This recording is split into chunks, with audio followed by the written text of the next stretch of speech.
Okay, so first outline of where we're going to be looking at presuppositions, methodology, evidence, objections and conclusions to the resurrection.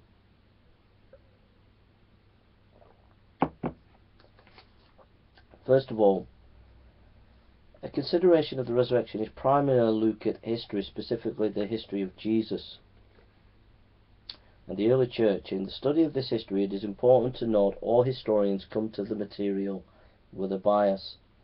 This leads scholars to make up a Jesus of their own making. In a profound lecture, Dr. Dale Allison, a formidable scholar, The Historical Christ and the Theological Jesus, March 6, 2012, Duke University, noticed the Orthodox scholars produce a Jesus that fits their creeds, while the skeptics produce a Jesus to fit their ideologies. For example, he notes it is no accident the Irish scholar Dominic Crossan writes the life of Christ as an Irish revolutionary who is under the imperial power of Rome. As we look at the history of the historical quest of Jesus, we see how especially skeptics who boast of the super-objectivity in historiography are guilty of bias. We have H. Remarius, 1694-1764. He said Jesus was a Jewish revolutionary. D.F. Strauss, 1808-74, Jesus was a myth, and the New Testament was a projection of the church onto a fictitious past. Ernest Renan, 1823-92, Jesus was a romantic visionary.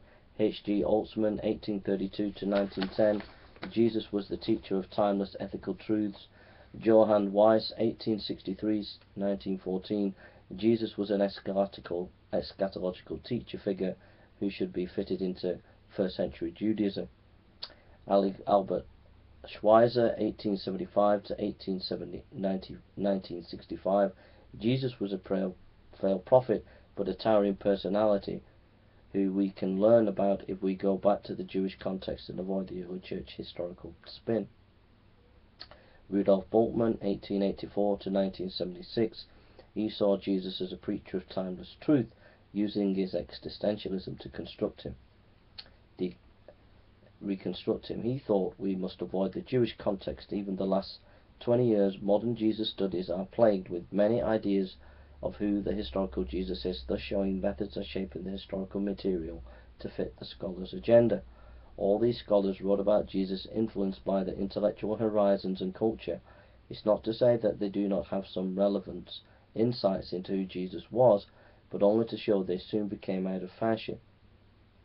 New atheists have not broke free from creating Jesus in their own image. So what I'm saying is, look, we're going to look at the historical Christ, and did he rise and did he not from the dead. But we've got to be honest, as we look at the evidence, we all come with a bias, the Christian and the atheist. But what I've traced for you is the history of skepticism against Christ and Christianity, and showing you that skepticism in its historical inquiry has been biased.